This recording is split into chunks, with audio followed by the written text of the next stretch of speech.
శివాజీ మహారాజ్ యొక్క విషయాలు నాకు ఏవైతే అవగాహన ఉందో అది పంచుకోవడానికి అవకాశం వచ్చినందుకు మీ అందరికీ ధన్యవాదాలు. ప్రథమంగా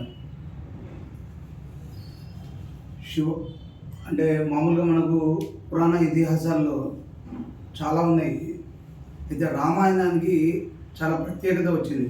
ఎందుకు వచ్చింది అంటే కొన్ని లక్షల సంవత్సరం తర్వాత కూడా రామాయణాన్ని అంటే అంతకు పూర్వము మన యొక్క చరిత్ర ఉండేది, తర్వాత రామాయణం తర్వాత కూడా చరిత్ర ఉంది. కానీ రాముడికి ఉన్న విశిష్టత, ఆ యొక్క ప్రాధాన్యత ఎలాగైతే చరిత్రలో ఉందో మన యొక్క మహారాజ్ యొక్క కుటుంబ యొక్క లక్షణం. ఎందుకంటే శివాజీ మహారాజ్ యొక్క ఆలోచన అంటే పుట్టుకనే ఒక సంకల్పంతో ప్రారంభమైంది. ఒక తల్లి యొక్క ఆవేదన రూపకర్తనే శివాజీ మహారాజ్. ఆ తల్లికి ఆ యొక్క స్థితి ఎందుకు వచ్చింది అంటే ఆమె సహజంగానే జిజియామాత.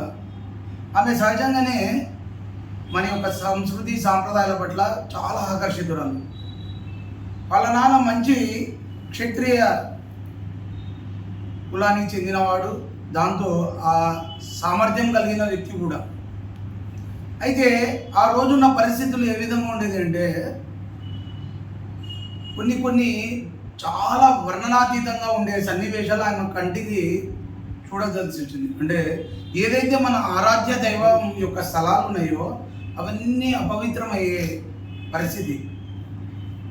ఎంత విడ్డూరంగా ఉండేది అంటే ఒక హైందవుడు ఒక తిలక ధారణ ఈరోజు మనం స్వేచ్ఛగా చేసుకోగలిగిన శక్తిని ప్రసాదించినట్టే శివాజీ మహారాజ్ యొక్క స్థితి వల్లనే.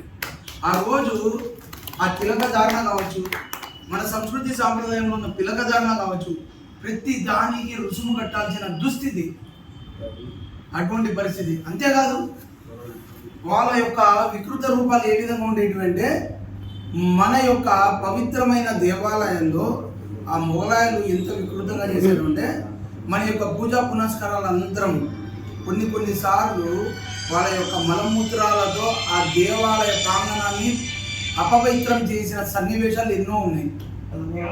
ఏదైతే మనకు కోటి దేవతలు అంటున్నామో అటువంటి మూలమైన గోమాత వధని యొక్క చేసేవాళ్ళు మన కండ ముందరనే. ఆమెలో పెద్ద తపన ఉండేది.